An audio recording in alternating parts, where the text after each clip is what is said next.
Le 22 août 1962, le crépuscule s'abat sur l'avenue de la Libération au Petit Clamart. Une fine bruine estivale rend l'asphalte noir, glissant, traître. Il est un peu plus de 20 heures. Une berline présidentielle fend la nuit à plus de 100 km à l'heure, escortée par 2 motards. À l'intérieur, le général de Gaulle, président de la République française, somnole à côté de son épouse. L'atmosphère est lourde, mais silencieuse. Soudain, l'enfer absolu se déchaîne. Dans l'obscurité, un commando paramilitaire de l'OAS ouvre le feu à l'arme automatique lourde. Le silence de la banlieue parisienne est pulvérisé par le crachat terrifiant des mitraillettes. 140 balles déchirent l'air en quelques secondes. 14 d'entre elles viennent frapper la carrosserie noire avec une violence aveugle. Les vitres explosent en une pluie d'éclats mortels. Sous la grêle d'acier, 2 pneus de la berline, l'un à l'avant, l'autre à l'arrière, se désintègrent instantanément. À cette vitesse, sur une route détrempée, avec 2 pneus déchiquetés du même côté, la physique newtonienne est implacable. N'importe quel véhicule sur cette planète, même la limousine blindée la plus massive du président des États-Unis, aurait dû partir dans une embardée mortelle. Les lois de la dynamique dictent que la voiture doit violemment plonger, faire des tonneaux, s'écraser contre les arbres et se transformer en un cercueil de tôle broyée. La mort du chef de l'État est une certitude absolue, mathématique. L'histoire de France est censée s'arrêter là, dans un bain de sang, plongeant le pays dans le chaos institutionnel et la guerre civile. Mais voici le secret numéro 1 de cette enquête. La machine dans laquelle se trouvait le président a refusé de se soumettre aux lois de la physique. Au moment précis où les pneus ont éclaté sous les tirs, la berline a semblé prendre conscience de sa propre destruction. D'elle-même, sans qu'aucun mécanisme électronique moderne n'intervienne, elle s'est soulevée. Elle a rééquilibré son assiette en une fraction de seconde, compensant artificiellement la masse des roues détruites. Dans un équilibre totalement irrationnel, littéralement posé sur 3 roues fonctionnelles, elle n'a pas dévié de sa trajectoire. Elle a absorbé le choc, aplani la route, et a permis à son chauffeur d'écraser l'accélérateur au plancher pour fuir dans la nuit. À l'arrière, De Gaulle, stoïque, a simplement secoué la poussière de verre de son pardessus. La République française n'a pas été sauvée par les services secrets, ni par la chance, ni par l'intervention divine. Elle a été sauvée par une technologie si radicale, si incompréhensible pour l'époque, que les mécaniciens refusaient d'y toucher. La Citroën DS n'était pas une automobile.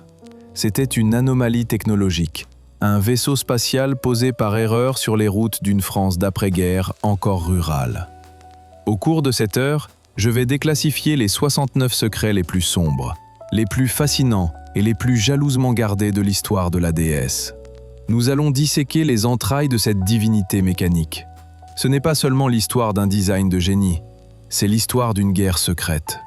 C'est l'affrontement mortel entre des savants fous, autodidactes, qui concevaient des voitures comme des avions de chasse et des comptables terrorisés, obsédés par les marges bénéficiaires qui ont systématiquement tenté de saboter le projet. Nous allons voir comment cette machine a imposé sa suprématie mondiale, l'arnaque honteuse qui a été dissimulée sous son capot pour des raisons fiscales, et surtout, pourquoi le système financier corporatiste a finalement pris la décision d'exécuter cette technologie d'avant-garde, la tuant à tout jamais pour imposer des véhicules médiocres, rigides et jetables. Cette histoire est la preuve que dans l'industrie, les chefs-d'œuvre ne meurent jamais de vieillesse. Ils sont assassinés par ceux qui n'ont pas l'audace de les comprendre. Dites-moi dans les commentaires, selon vous, quelle autre invention révolutionnaire du XXe siècle était tellement en avance sur son temps que les multinationales ont dû la détruire ou la racheter pour l'étouffer afin de ne pas ruiner leur propre modèle économique? Mais pour comprendre comment cette soucoupe volante a pu commettre le blasphème de violer les lois de la gravité sous un déluge de balles au Petit Clamart, il nous faut retourner exactement 7 ans en arrière, au moment précis où Citroën a littéralement arrêté leur... Nous sommes le matin du 5 octobre 1955. La France est engluée dans une grisaille mécanique et esthétique d'une tristesse absolue. Sur les routes pavées et les boulevards parisiens, Le paysage automobile est un océan de monotonie. Les Français roulent en traction avant, une voiture noire, lourde et austère, qui a déjà 21 ans d'âge. Ceux qui n'ont pas les moyens s'entassent dans des Renault 4 chevaux crachotantes ou de massives Peugeot 203 qui ressemblent à de petits chars d'assaut. L'automobile, en 1955, est une boîte en fer posée sur 4 roues, bruyante, tape-cul, avec un énorme radiateur vertical à l'avant pour refroidir des moteurs archaïques. Elle sent l'huile chaude, la sueur et la ferraille. C'est dans ce contexte de dépression stylistique totale que s'ouvrent les lourdes portes du Grand Palais pour le 42e Salon de l'Automobile de Paris. Sous l'immense verrière, la foule se presse, s'attendant à voir de nouvelles nuances de gris ou des pare-chocs légèrement redessinés. Mais sur le stand Citroën, une bâche est retirée. Et le temps s'arrête. Littéralement. Voici le secret numéro 5 de notre enquête. La foule qui se masse autour du podium ne regarde pas une nouvelle voiture. Elle subit un choc cognitif, une paralysie psychologique. L'objet qui est posé sous les projecteurs ne possède aucun des codes visuels de l'automobile connu. Il n'a pas de calandre. La bouche, traditionnelle des voitures, cette grille de radiateur béante qui donne un visage au véhicule depuis l'invention du moteur à explosion, a été purement et simplement effacée. Le capot plonge vers le sol comme la lame d'un couteau. Le profil n'est pas celui d'une berline, c'est une goutte d'eau filant à travers l'espace. Le toit semble léviter au-dessus de l'habitacle, dépourvu de montants massifs. Et lorsque les curieux osent coller leur visage contre les vitres pour observer l'intérieur, ils ont le vertige. Il n'y a pas de volant traditionnel à 3 branches. Il y a une sculpture asymétrique, un volant à une seule et unique branche qui semble jaillir de la colonne de direction comme une tige d'acier futuriste. Ce n'est pas un nouveau modèle, c'est un atterrissage extraterrestre. C'est la DS-19. Le fait numéro 13 documente la réaction du public. Ce n'est pas un succès commercial, c'est une émeute, une hystérie de masse. Dans les allées du Grand Palais, des hommes d'affaires en sueur, des célébrités et des bourgeois se bousculent physiquement pour atteindre les vendeurs de chez Citroën. Ils signent des chèques en blanc sur le capot même des modèles d'exposition. En l'espace de 15 minutes, 15 petites minutes après la levée de la bâche, Citroën enregistre 743 commandes fermes. C'est près d'1 commande par seconde. À la fin de cette première journée, le carnet de commandes explose avec 12 000 signatures. À la fin du salon, ils en seront à 80 000. Pour mettre cette démence en perspective, il faudra attendre 60 ans et le lancement de la Tesla Model 3 par Elon Musk, avec la puissance de feu d'Internet et du marketing mondial pour revoir une telle frénésie de précommande. En 1955, Citroën a généré cette folie uniquement avec du métal, du verre et un design d'une audace tellement insolente qu'elle en devenait terrifiante. Les acheteurs ne savaient même pas comment la voiture roulait, ni combien coûterait son entretien. Ils s'en fichaient. Ils ne voulaient pas acheter un moyen de transport. Ils payaient pour s'échapper du présent et s'acheter un billet direct pour le XXIe siècle. Mais comment une telle anomalie a-t-elle pu voir le jour au sein d'une entreprise industrielle censée être rationnelle ? Le secret numéro 18 est la clé de ce blasphème mécanique. La DS n'a absolument pas été conçue par des designers automobiles. Un designer automobile de l'époque concevait une boîte carrée pour y cacher un moteur et des passagers. La direction de Citroën, avec une arrogance visionnaire inouïe, avait confié le projet à 2 hommes qui méprisaient les conventions de l'automobile. André Lefebvre et Flaminio Bertoni. André Lefebvre n'était pas un mécanicien, c'était un ingénieur en aéronautique. Un homme qui avait passé sa jeunesse à concevoir des avions de chasse pour Gabriel Voisin. Pour Lefebvre, l'air n'était pas un élément invisible, c'était un mur de briques qu'il fallait trancher. Flaminio Bertoni, lui, n'était même pas ingénieur. C'était un sculpteur italien, un artiste excentrique, colérique, qui refusait de dessiner sur des planches d'à dessin industriel. Bertoni ne traçait pas des lignes. Il pétrissait des blocs d'argile à main nue dans un atelier secret, modifiant les courbes de la voiture à la force de ses pouces jusqu'à ce que la lumière s'y reflète avec une perfection mathématique. Ensemble, l'ingénieur de l'air et le sculpteur de la terre n'ont pas dessiné une voiture. Ils ont sculpté un fuselage d'avion auquel ils ont retiré les ailes. Et cette obsession de l'aéronautique se cachait dans des détails d'ingénierie presque psychopathes. Prenez le secret numéro 22. Le toit de la DS ne brille pas comme le reste de la carrosserie car il n'est pas en acier. Dans une époque où le métal est roi, Lefebvre impose un toit en fibre de verre ou en plastique armé. Pourquoi utiliser un matériau composite hors de prix, issu de la marine et de l'aérospatiale, sur une berline familiale? Pour tricher avec la gravité. Lefebvre est obsédé par la répartition des masses. En allégeant le point le plus haut de la voiture, il abaisse drastiquement le centre de gravité. La DS est littéralement collée au bitume. Mais l'hérésie géométrique la plus frappante, le secret numéro 24, se trouve au niveau de ses roues. Regardez une DS de face, puis de l'arrière. La voie avant, l'écartement entre les deux roues, est immense, mesurant 1,50 m. Mais à l'arrière, les roues sont rentrées vers l'intérieur. La voie ne mesure plus que 1,30 m. Aux yeux d'un mécanicien traditionnel de 1955, c'est une aberration qui donne à la voiture l'allure d'un insecte difforme, presque infirme. Mais pour l'ingénieur aéronautique Lefebvre, c'est la pureté absolue de la balistique. La forme de goutte d'eau, large à l'avant, fuyante et effilée à l'arrière, est la forme qui offre le moins de résistance au vent dans toute la création. En réduisant la voie arrière, il élimine les turbulences aérodynamiques désastreuses qui aspirent les voitures classiques vers l'arrière à haute vitesse. Surtout, cette architecture radicale, combinée au moteur placé bien en retrait de l'essieu avant, rend la DS géométriquement impossible à faire partir en tête à queue. Elle est rivée au sol par les lois mêmes de la physique des fluides. Ils avaient appliqué les lois de la stratosphère à l'asphalte français. C'était un acte de piraterie industrielle d'une beauté vertigineuse. Plus tard, ils pousseront le vice jusqu'à introduire des phares directionnels, reliés par de fins câbles d'acier à la colonne de direction. Les yeux de la DS tourneront avant même que le châssis ne s'inscrive dans la courbe, illuminant les virages aveugles des routes de campagne dans la nuit noire. Elle ne se contentait pas d'éclairer la route, elle scannait sa trajectoire comme un prédateur nocturne. La foule du Grand Palais hurlait de désir devant cette peau d'acier aux courbes parfaites. L'illusion était totale. Les bourgeois, les ministres et les médecins qui signaient fébrilement leurs chèques de réservation étaient complètement hypnotisés par la carrosserie. Mais voici la réalité effrayante d'une telle rupture technologique. Un fuselage d'avion magnifique ne sert absolument à rien s'il n'a pas de système nerveux pour le maintenir en vie. Ceux qui applaudissaient la DS-19 ignoraient totalement la monstruosité mécanique qui grouillait sous la tôle. Ils ne se doutaient pas qu'il n'y avait plus de ressorts classiques, plus d'amortisseurs traditionnels, plus de freins mécaniques normaux.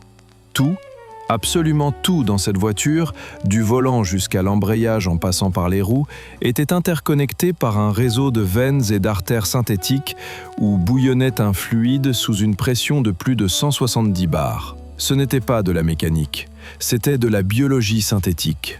Un système tellement extraterrestre et tellement complexe que les garagistes de la France entière, armés de leurs clés à molette habituelles, allaient bientôt se signer devant le capot ouvert, terrifiés à l'idée d'être amputés par un jet de liquide sous haute pression s'ils dévissaient le mauvais écrou. Avez-vous déjà croisé, dans votre vie, un objet technologique ou un design si violemment en avance sur son époque qu'il a instantanément rendu obsolète tout ce que vous connaissiez, provoquant chez vous ce fameux « choc du futur » ? Racontez-moi dans les commentaires quelle machine vous a fait cet effet. Car pour inventer ce système nerveux à haute pression qui allait plus tard sauver le président de la République sous une pluie de plomb, il a fallu le cerveau malade et obsessionnel d'un homme qui n'avait même pas le droit de s'appeler ingénieur. Un autodidacte qui a dû violer toutes les règles de l'industrie. Et pour faire battre le cœur de cette créature, les bureaucrates du ministère des Finances français s'apprêtaient à imposer à cet homme une mutilation d'une telle lâcheté qu'elle allait presque tuer la déesse dans les... Dans les annales de la haute ingénierie française, il existe une hiérarchie stricte, une caste presque intouchable. Pour concevoir l'architecture d'un véhicule de cette envergure, il faut sortir des écoles les plus prestigieuses du pays, Polytechnique, les mines, Centrale. Il faut avoir le cerveau moulé par des équations différentielles complexes et posséder le pédigré de l'élite. Pourtant, le fait numéro 30 de notre enquête détruit ce mythe fondateur avec une ironie mordante. L'homme qui a conçu le système nerveux de la Citroën DS, l'invention mécanique la plus radicale du XXe siècle, n'avait absolument aucun diplôme d'ingénieur. Il s'appelait Paul Magès. C'était un homme discret, un autodidacte pur qui avait commencé sa carrière chez Citroën comme simple dessinateur industriel après avoir obtenu un modeste brevet national. Les diplômés en costume 3 pièces de la direction technique le regardaient de haut. Lorsqu'il a posé ses premiers croquis sur la table des directeurs, les élites de l'ingénierie française ont éclaté de rire. Ils ont regardé ses équations et lui ont répondu avec la condescendance typique de ceux qui pensent tout savoir. « Magès, votre idée est physiquement irréalisable, mathématiquement absurde. Les pressions sont trop fortes, les joints vont exploser, la voiture sera incontrôlable. C'est de la science-fiction. » Paul Magès n'a pas répondu. Il savait que le plus grand avantage de ne pas avoir fait de grandes études d'ingénierie, c'est qu'il ignorait totalement que la chose était réputée impossible. Alors, dans l'ombre de son atelier, il l'a construite quand même. Pour comprendre la sorcellerie que Magès a inventée, il faut regarder sous les jupes de n'importe quelle autre voiture au monde. Depuis l'invention de la calèche, le principe de la suspension repose sur un bout de métal enroulé, le ressort. Qu'il soit à lame ou à boudin, le ressort en acier est fondamentalement stupide. Il possède une tare fixe. Si vous chargez le coffre avec des sacs de ciment, la voiture s'affaisse misérablement. Si vous prenez un nid de poule, l'acier encaisse le choc de manière brutale et vous renvoie l'énergie cinétique directement dans les vertèbres. C'est une violence mécanique basique, primitive. Magès a décidé d'éradiquer l'acier. Il a décidé que la Citroën DS ne s'appuierait plus sur du métal, mais sur l'élément le plus souple, le plus infiniment compressible de l'univers, le gaz. Bienvenue dans le fait numéro 35, le miracle hydropneumatique. Oubliez les amortisseurs traditionnels. À la place de chaque roue, Magès a installé une lourde sphère en acier, peinte en vert. À l'intérieur de cette sphère, une membrane synthétique ultra résistante sépare l'espace en 2 chambres distinctes. La chambre supérieure est remplie de gaz azote sous pression. C'est le coussin invisible, l'air sur lequel la voiture flotte. La chambre inférieure est remplie d'un liquide hydraulique. Lorsque la roue de la DS heurte une bosse sur une route de campagne défoncée, le choc pousse un piston qui injecte instantanément ce liquide à l'intérieur de la sphère. Le liquide, qui est physiquement incompressible, vient écraser le gaz azote. Et comme le gaz encaisse la compression avec une douceur que le métal ne pourra jamais égaler, l'impact est littéralement absorbé, dissous, anéanti avant même d'atteindre le châssis.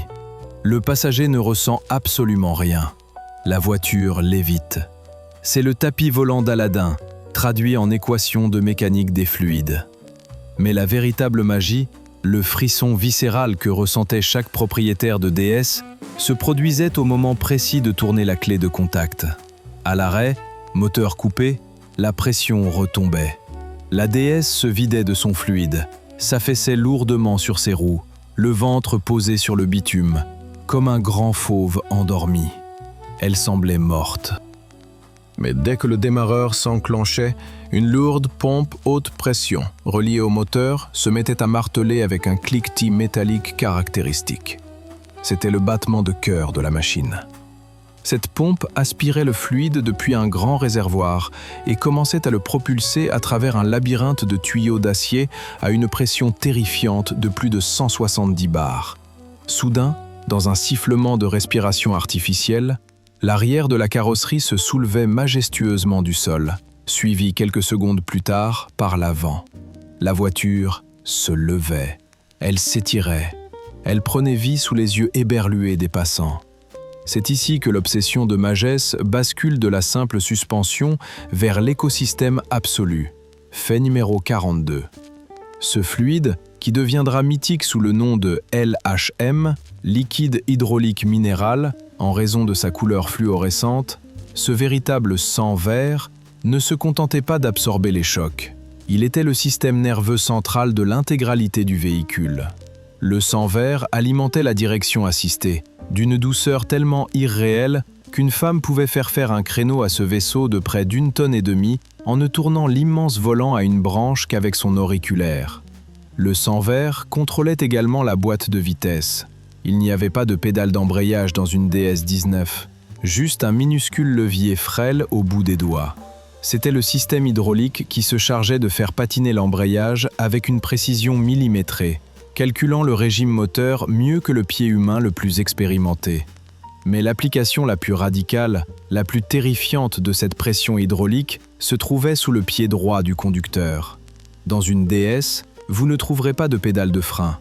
À la place, posée à même le tapis de sol en caoutchouc, il y a une petite demi-sphère noire, un bouton, le fameux champignon. Dans une voiture normale, votre pied doit pousser un mètre-cylindre physique pour forcer le liquide vers les freins. Vous utilisez la force de votre propre cuisse. Dans une DS, le champignon n'a presque aucune course. Il ne bouge quasiment pas. Ce bouton n'est pas une pompe, c'est une vanne. En posant votre pied dessus, vous ne poussez rien.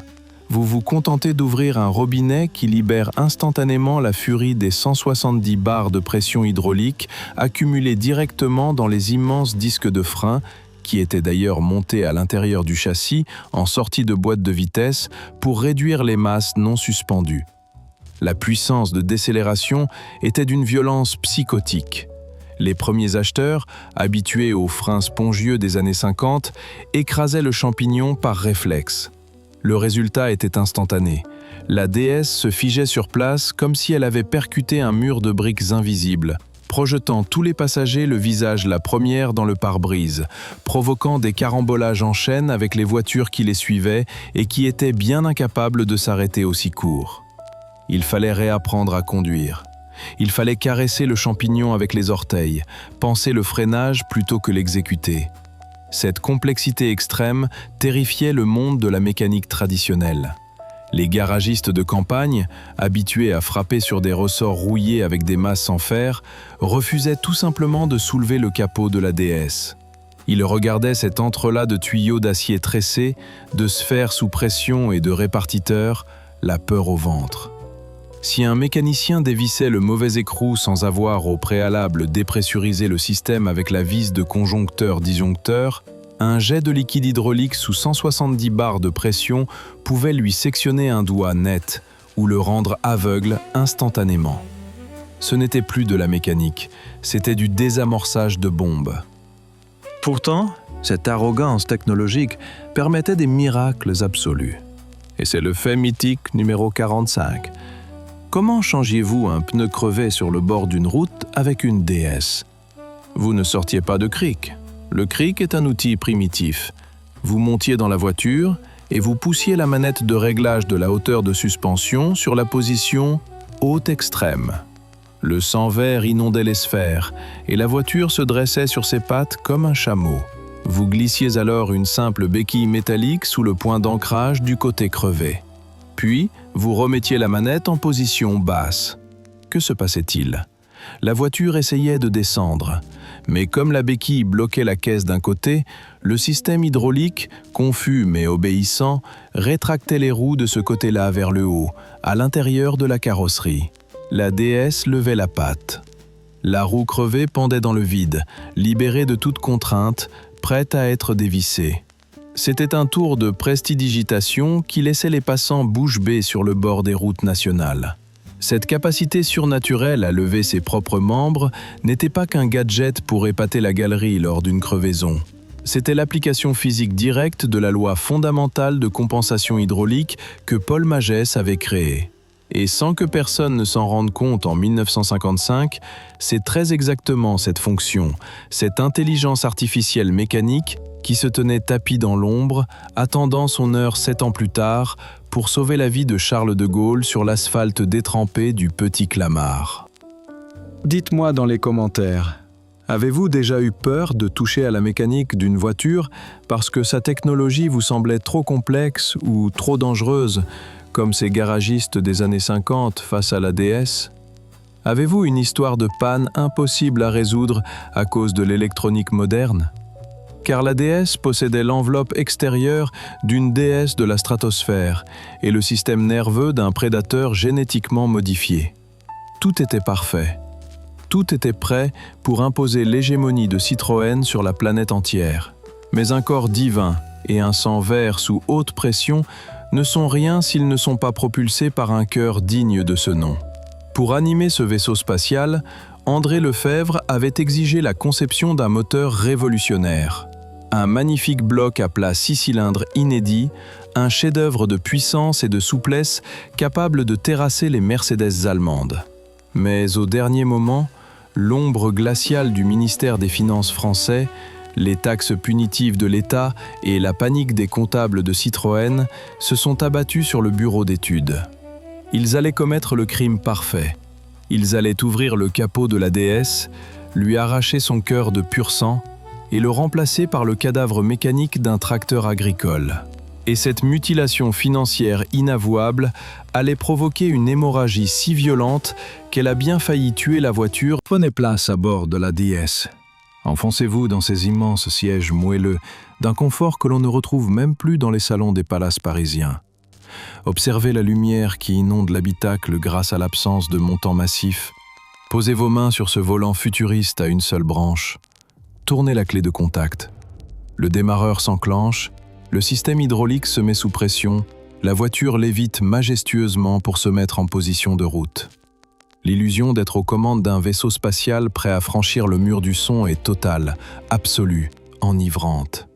Et puis, vous appuyez sur l'accélérateur. Le charme se brise avec la violence d'un miroir que l'on fracasse à coups de marteau. Le son qui envahit l'habitacle et résonne sur les pavés n'est pas le feulement feutré d'un vaisseau de l'espace. C'est un vacarme rocailleux, un cliquetis de soupapes laborieux, un grondement lourd, rugueux, presque asthmatique. Fermez les yeux et vous n'êtes plus dans la voiture du futur. Vous êtes au volant d'un tracteur agricole en train de labourer un champ dans la Beauce. C'est le fait numéro 50, et c'est le paradoxe le plus absurde, le plus honteux de l'histoire de la Citroën DS. La voiture qui possédait la peau d'une déesse de la stratosphère et le système nerveux d'un prédateur génétiquement modifié était animée par le cœur d'un vieux paysan épuisé. Comment les ingénieurs les plus brillants, les plus obsessionnels et les plus radicaux de France ont-ils pu concevoir une aérodynamique parfaite pour ensuite y glisser un moteur qui manquait de puissance, chauffait et faisait un bruit de ferraille? La réponse ne se trouve pas dans les limites de l'ingénierie. La réponse se trouve dans la lâcheté des finances et la tyrannie de l'administration française. Au début des années 50, pendant que Paul Magès inventait sa sorcellerie hydraulique et qu'André Lefebvre sculptait la soufflerie, l'ingénieur motoriste Walter Becchia travaillait sur un chef-d'œuvre. Becchia savait que pour propulser cette lourde berline bourrée de pompes et de compresseurs, il fallait un moteur exceptionnel. Il a conçu un moteur à 6 cylindres à plat, un Flat Six, semblable à ce que Porsche allait rendre mythique des années plus tard. Ce moteur était une merveille de technologie. Parce qu'il était à plat, son centre de gravité était extrêmement bas, épousant parfaitement le nez plongeant et effilé de la future DS. Il était puissant, souple, silencieux, dépourvu de vibrations. C'était le cœur noble que la DS méritait. Le prototype de ce Flat Six a tourné sur les bancs d'essai. Il fonctionnait à la perfection. Mais au-dessus des ingénieurs, il y a les comptables. À cette époque, Citroën appartient à la famille Michelin, des industriels auvergnats réputés pour leur austérité implacable. Les coûts de recherche et développement pour le système hydropneumatique de Magès ont littéralement siphonné les caisses de l'entreprise. Citroën saigne de l'argent. Et pour noircir encore le tableau, le gouvernement français, toujours prompt à pénaliser la réussite, durcit son système de taxes, les fameux chevaux fiscaux. Les moteurs de forte cylindrée, comme le magnifique 6 cylindres de Becchia, sont frappés par des impôts confiscatoires. Dans le bureau de la direction générale, les costumes-cravates sortent leurs règles à calcul. Ils regardent le coût de l'outillage pour fabriquer le nouveau moteur, ils regardent les taxes gouvernementales et ils prennent une décision d'une brutalité qui fera pleurer de rage le bureau d'études. Ils ordonnent l'annulation immédiate du moteur 6 cylindres. Le chef-d'œuvre de Walter Becchia est pris, jeté dans une benne à ferraille et effacé de l'histoire. Les ingénieurs sont horrifiés. La voiture est presque prête. La date de présentation au Salon de Paris approche à grands pas et ils se retrouvent avec un vaisseau spatial sans propulseur. La direction leur impose alors un acte de cannibalisme mécanique inouï. Pour propulser la voiture de l'an 2000, ils ordonnent de recycler le vieux moteur en fonte de la traction avant. Un moteur conçu en 1934, 20 ans d'âge. Une enclume de ferraille, lourde, longue, haute, archaïque, dotée d'un vilebrequin à 3 paliers incapable d'encaisser les hauts régimes sans vibrer de manière effroyable. Lefebvre, l'expert en aérodynamique, doit mordre la poussière. Le moteur de la traction est si haut et si encombrant qu'il ne rentre pas sous le capot effilé et plongeant qu'il a dessiné.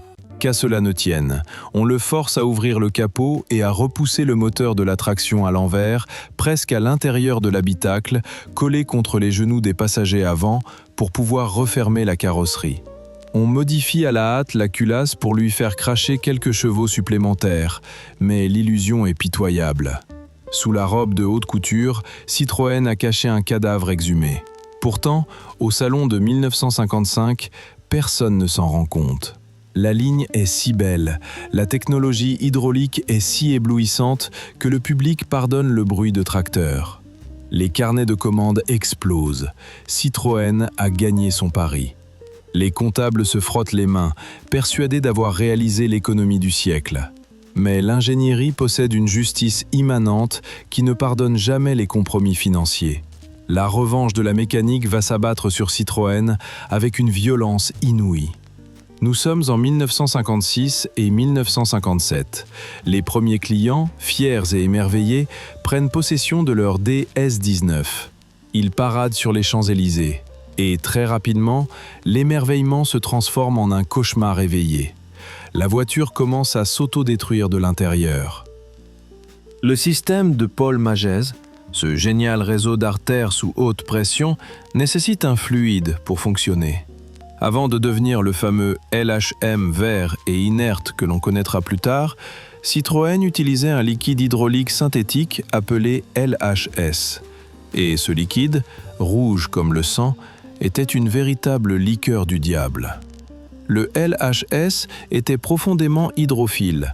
Il absorbait l'humidité de l'air avec une voracité terrifiante. Dès que la voiture affrontait la pluie ou le brouillard de l'hiver, le fluide rouge se gorgeait d'eau. Et cette eau, mélangée au liquide chimique, se transformait en acide. L'acide attaquait le système de l'intérieur. Il rongeait les pompes, désintégrait les joints en caoutchouc qui devaient retenir des pressions de 170 bars et provoquait des hémorragies catastrophiques. Les scènes qui se déroulent dans les rues de France sont d'une humiliation totale pour la marque. Imaginez un riche industriel sortant de l'Opéra Garnier en costume de soirée. Il s'approche de sa somptueuse DS-19 pour la trouver affaissée sur le bitume, le ventre écrasé contre les pavés parisiens. Sous la voiture, une mare de liquide rouge s'étend lentement, comme si l'animal avait été égorgé. Le pire, c'est que ce fameux liquide LHS rouge était atrocement corrosif. Lorsqu'une durite explosait sous le capot, le fluide pulvérisé venait attaquer la peinture de la carrosserie de l'intérieur, la faisant fondre, boursoufler et peler comme une maladie de peau. Et puisque le système centralisait tout, une fuite de liquide ne signifiait pas seulement que la suspension s'effondrait. Cela signifiait que vous n'aviez plus de direction assistée. La boîte de vitesse semi-automatique se bloquait. Et surtout, vous perdiez brutalement la quasi-totalité de votre puissance de freinage. Une DS en panne hydraulique n'était plus une voiture. C'était un cercueil roulant incontrôlable d'1,5 tonne. La panique gagne le réseau national. Les ateliers des concessionnaires Citroën ressemblent à des hôpitaux de campagne en temps de guerre. Ils sont saturés de déais éventrés, saignant leur liquide rouge. Les mécaniciens, déjà terrifiés par la complexité de l'hydraulique, jettent l'éponge. Certains démissionnent plutôt que de devoir réparer ces bombes à retardement. Les clients hurlent au scandale, menacent de porter plainte. La garantie constructeur explose tous les budgets, aspirant les finances de Citroën à un rythme vertigineux. Dans les conseils d'administration de la rue de l'Europe, l'ambiance n'est plus à l'euphorie. C'est un tribunal en état de siège. La direction des finances, celle-là même qui avait exigé des économies sur le moteur et qui avait poussé la voiture sur le marché avant que les fluides ne soient parfaitement testés, retourne sa veste. Face au gouffre financier des réparations, les comptables regardent la direction générale dans les yeux et exigent purement et simplement l'assassinat du projet.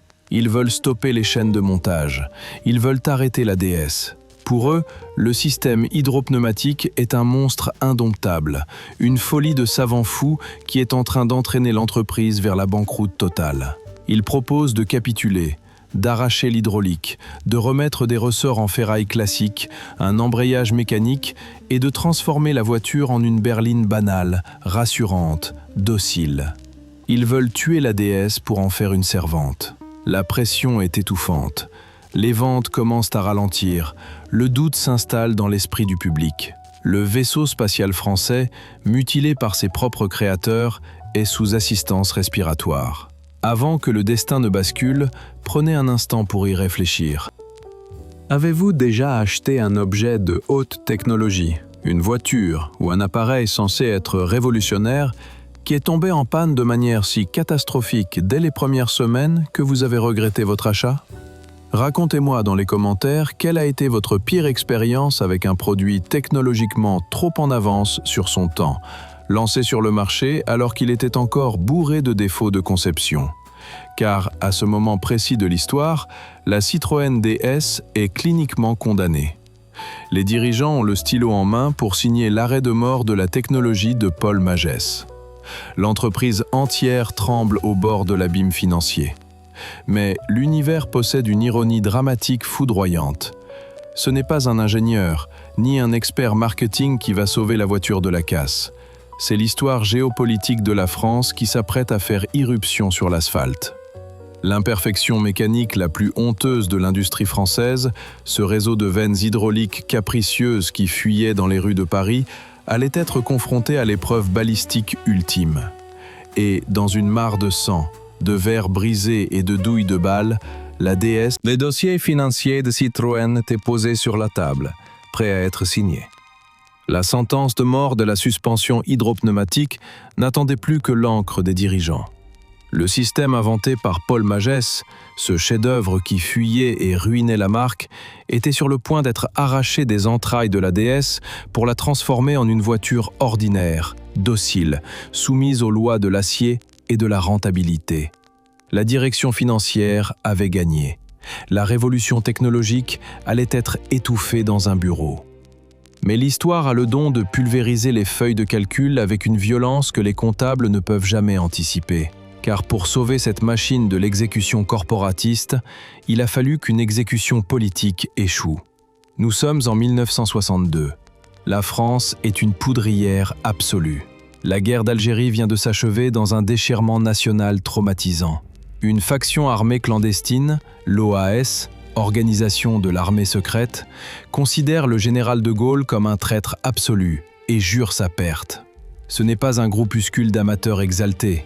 L'OAS est composé d'anciens militaires d'élite, d'officiers aguerris, de tireurs d'élite et de stratèges. À leur tête, pour cette opération, se trouve le lieutenant-colonel Jean-Marie Bastien-Thierry. Arrêtons-nous une seconde sur une ironie historique vertigineuse. Bastien-Thierry n'est pas un voyou de rue. C'est un polytechnicien, un ingénieur de très haut vol en armement aéronautique. L'homme qui s'apprête à assassiner le chef de l'État est un pur produit de l'élite de l'ingénierie française. Il va dresser un piège mortel, mathématiquement infaillible. Et ce piège de l'ingénieur de l'air va être mis en échec par l'invention d'un autodidacte de l'automobile, Paul Magès. L'affrontement ne sera pas seulement politique, il sera mécanique. Le 22 août 1962, à 20h15, le convoi présidentiel quitte le palais de l'Élysée en direction de l'aéroport militaire de Villacoublay. L'itinéraire est connu. La routine est bien huilée. De Gaulle est assis à l'arrière d'une Citroën DS19 noire, immatriculée 5249 HU75. À l'avant, le gendarme Francis Maroux est au volant. Le ciel est lourd, la nuit tombe, et une pluie fine rend la route nationale 306 glissante comme du verglas. Au niveau du carrefour du Petit Clamart, le commando de Bastien-Thierry est en position. Ils sont lourdement armés. Pistolets mitrailleurs MAT-49, fusils mitrailleurs, explosifs. Le plan est une embuscade militaire en tir croisé. Un premier véhicule doit ouvrir le feu pour stopper la DS et un second doit l'achever. La puissance de feu est prévue pour stopper un blindé. La DS de Gaulle, elle, n'a absolument aucun blindage. C'est une voiture de série avec de la tôle standard et des vitres en verre trempé. À 20h20, la DS présidentielle débouche sur l'avenue de la Libération à près de 100 km/h. Le feu s'ouvre. Ce n'est pas un assassinat, c'est une exécution à la chaîne. Le fracas des armes automatiques déchire la banlieue parisienne. 140 balles sont crachées dans la nuit en une fraction de seconde. C'est un mur de plomb. 14 projectiles frappent la carrosserie de la DS avec une violence inouïe. Le bruit à l'intérieur de l'habitacle est apocalyptique. Une balle traverse la vitre arrière, pulvérise le verre, passe à 2 cm du nez du général de Gaulle et vient s'encastrer dans le tableau de bord. Mais le commando de Bastien-Thierry sait que toucher une cible en mouvement est aléatoire. Leur véritable objectif balistique est chirurgical, détruire la liaison au sol. Sous la grêle d'acier, les balles pulvérisent 2 pneus de la DS. Le pneu avant droit et le pneu arrière explosent simultanément. Arrêtez le temps ici. Mesurez l'équation physique qui s'impose. Une voiture pesant 1,5 tonnes, lancée à 100 km/h, sous une pluie fine, dont 2 pneus du même côté se désintègrent brutalement sous un feu de mitrailleuse.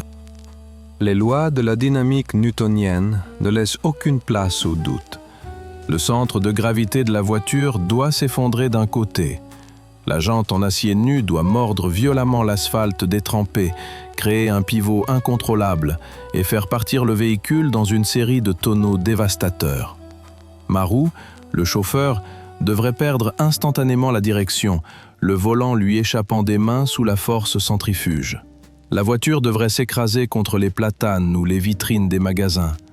C'est la mort clinique du chef de la Ve République, et avec elle, le basculement potentiel de la France dans la guerre civile. C'est exactement ce que les ingénieurs financiers de Citroën, ceux qui voulaient supprimer la suspension, auraient obtenu s'ils avaient remplacé le système par des ressorts en ferraille. Avec une suspension classique, De Gaulle était un homme mort. Mais la Citroën DS n'obéit pas aux lois des ressorts. Elle obéit à la loi de la compensation des fluides. Au moment précis où les balles déchiquettent le caoutchouc, l'assiette de la voiture s'affaisse violemment.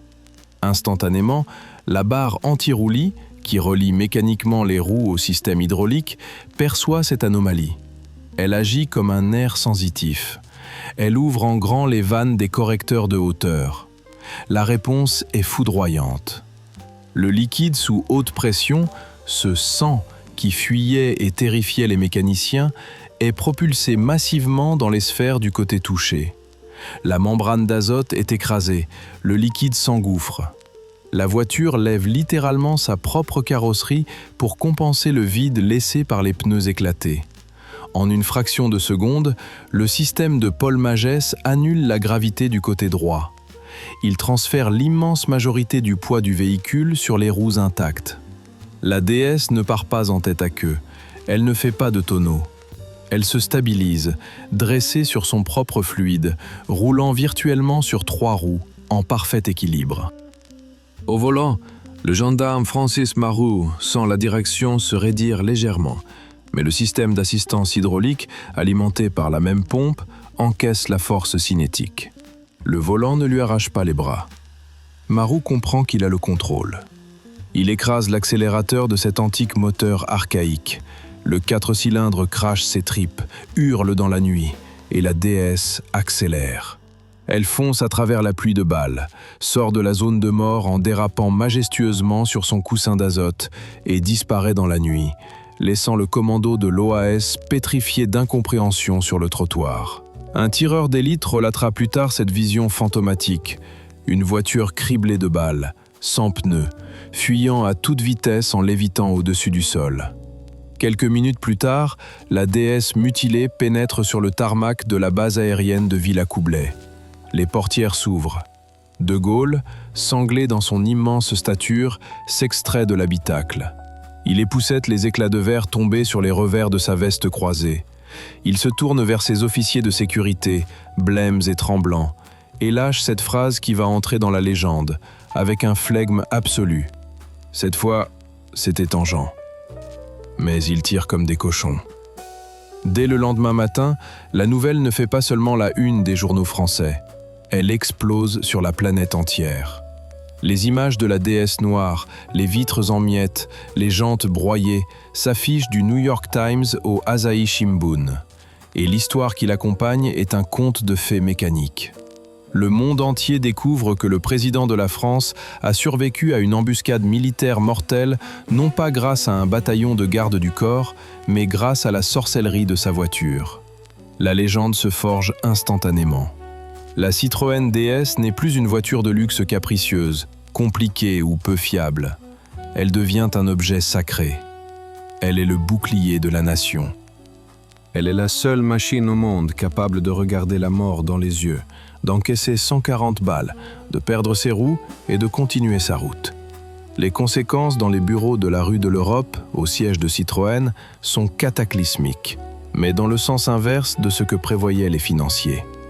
Les dossiers qui exigeaient l'arrêt de mort de la suspension hydropneumatique sont discrètement, silencieusement glissés dans un broyeur à papier.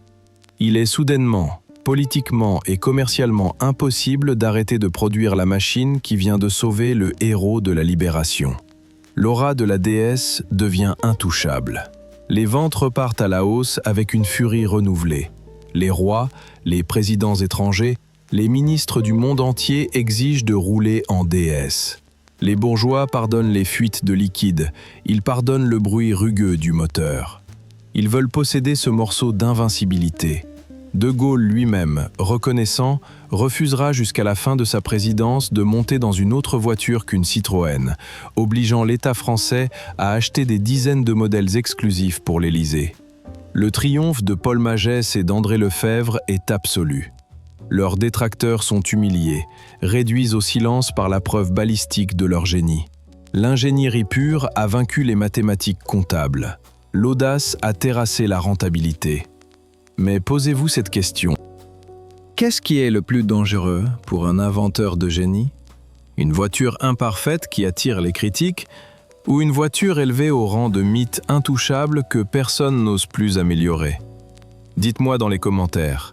Connaissez-vous un objet, une technologie ou même un artiste qui, après avoir accompli un exploit héroïque, s'est reposé sur ses lauriers jusqu'à devenir complètement obsolète?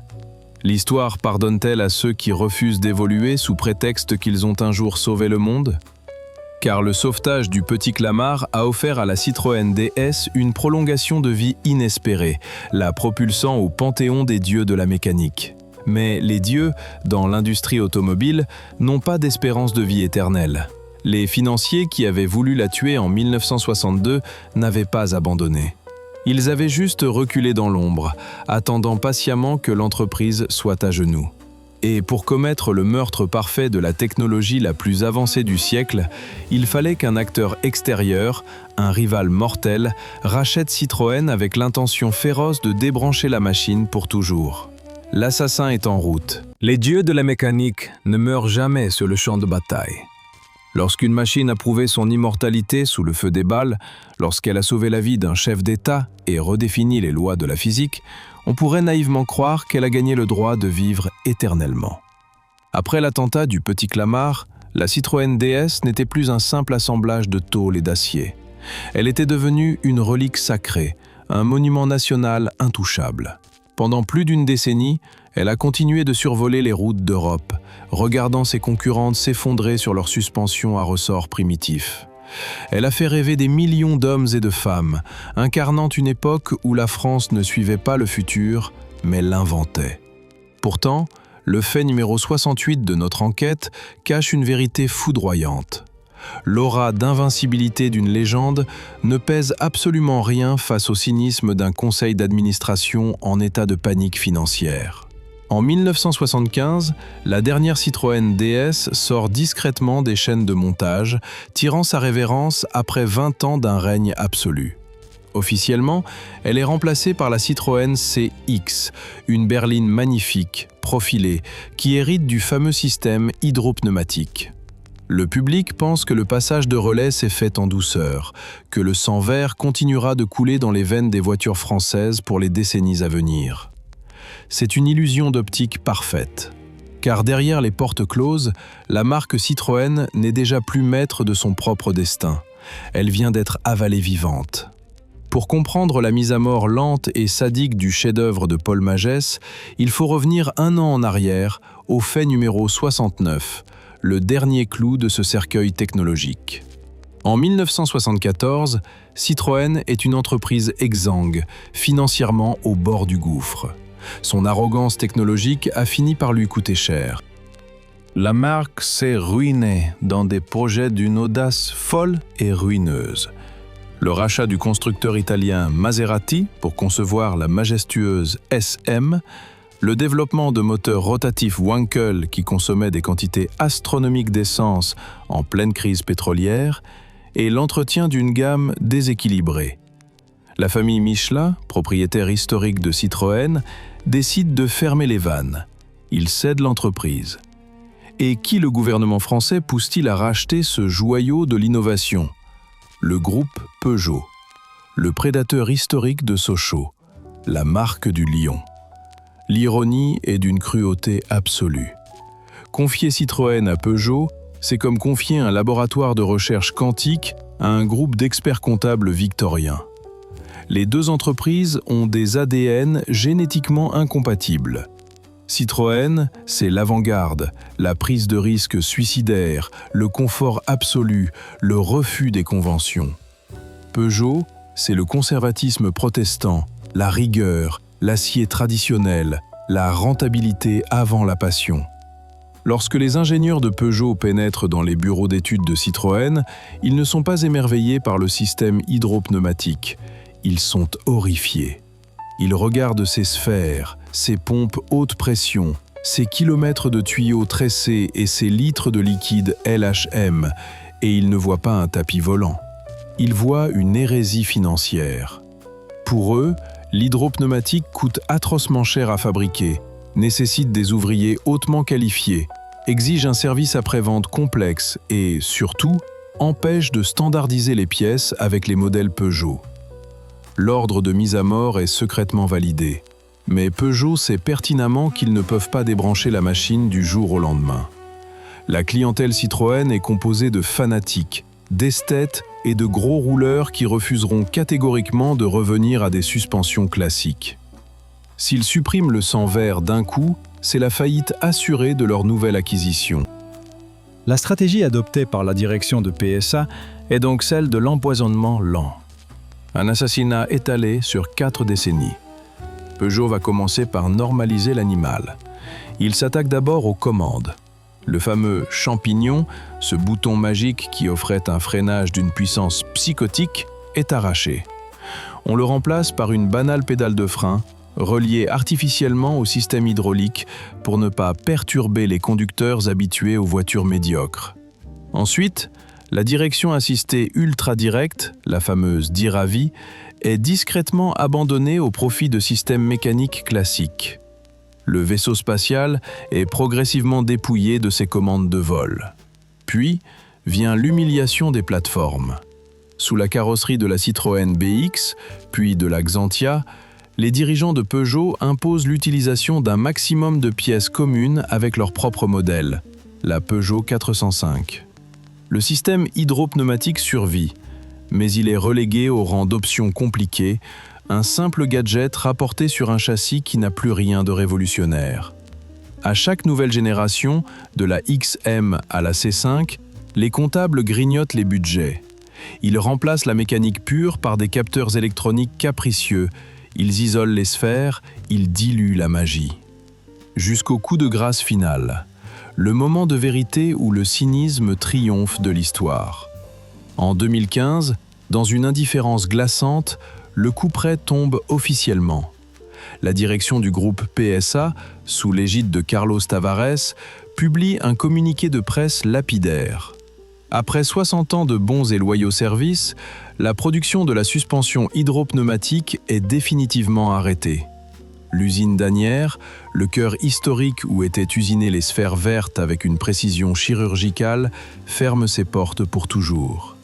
L'excuse servie au public et à la presse est un chef-d'œuvre de mensonges corporatistes. La direction affirme que les clients ne le demandent plus et que les suspensions classiques modernes offrent désormais un niveau de confort équivalent. C'est une insulte absolue à l'intelligence humaine et à l'histoire de la physique. Regardez ce que cette idéologie de la rentabilité nous a imposé aujourd'hui. Sortez dans la rue et observez le paysage automobile.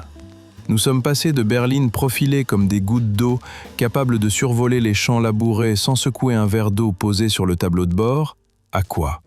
À une épidémie de SUV obèses. Des chars d'assaut de 2 tonnes au centre de gravité démesurément haut, équipés de jantes démesurées de 20 pouces, enrobés de pneus ultra fins. Pour empêcher ces monstres de se retourner au premier virage, les constructeurs sont obligés de durcir les suspensions à l'extrême. Aujourd'hui, vous achetez un véhicule dit « premium » à 80 000 €, bardé d'écrans tactiles, de cuir chauffant et d'intelligence artificielle, mais au moindre dos d'âne, à la moindre bouche d'égout, vous encaissez un choc brutal dans vos vertèbres lombaires. La voiture tressaute, elle cogne, elle subit la route. On nous a vendu la rigidité germanique comme étant l'alpha et l'oméga de la sportivité pour nous faire oublier qu'ils étaient tout simplement incapables de copier le génie de Paul Magès. L'industrie nous a conditionnés à confondre la fermeté de l'inconfort avec la tenue de route. Ils ont tué la volupté pour économiser quelques euros sur des amortisseurs génériques fabriqués en série à l'autre bout du monde. Posez-vous au fond du siège d'une Citroën DS de 1968 aujourd'hui. Démarrez le moteur. Sentez la caisse se soulever avec ce sifflement caractéristique. Engagez la première vitesse. Roulez sur une route départementale défoncée et laissez-vous submerger par l'émotion. Vous aurez envie de pleurer. Vous pleurerez non pas de nostalgie, mais de rage. La rage de réaliser que le summum absolu du confort humain, le Graal de la liaison au sol, a été atteint il y a un demi-siècle et que nous l'avons volontairement, consciencieusement, jeté à la poubelle pour satisfaire la marge bénéficiaire de quelques actionnaires aveugles. Nous avons échangé le tapis volant contre des chariots à roulettes peints au vernis métallisé. La DS n'était pas qu'une voiture. C'était un acte de résistance intellectuelle. C'était la preuve qu'en refusant le dogme établi, des ingénieurs sans diplôme et des sculpteurs pouvaient vaincre les lois de la gravité, repousser les balles des assassins et faire rêver une nation entière. La disparition de la suspension hydropneumatique n'est pas une simple évolution technologique. C'est un recul de la civilisation, la capitulation définitive de l'audace devant le diktat de la feuille de calcul. Dites-moi en commentaire, l'automobile d'aujourd'hui est-elle devenue incroyablement, désespérément ennuyeuse ? Quel est le dernier véhicule moderne qui vous a offert un confort capable d'égaler les légendes du passé, ou avons-nous définitivement accepté de rouler dans des boîtes en plastique rigides et sans âme ? Exprimez votre colère, car la voix des consommateurs est la seule chose qui terrifie encore ces multinationales aveugles. L'esprit de la DS a été enterré sous des tonnes de béton et de décisions comptables. L'hirondelle de Simca a été étouffée. L'aristocratie de Talbot a été profanée. Mais si vous pensez que la guerre sanglante entre le génie viscéral des ingénieurs et la cupidité glaciale des financiers s'est arrêtée aux frontières de la France, tournez votre regard vers l'Est. Car à la fin des années 80, un constructeur japonais que personne ne prenait au sérieux a secrètement développé une arme de destruction massive qui a littéralement terrifié Stuttgart. Ils ont forcé la toute-puissante marque Mercedes-Benz à réagir dans une panique absolue, obligeant les Allemands à concevoir la dernière voiture parfaitement surconstruite de l'histoire de l'humanité, avant que la folie des coups ne les détruise eux aussi de l'intérieur. Et ce choc sismique que le monde entier a ressenti porte un nom qui fait encore trembler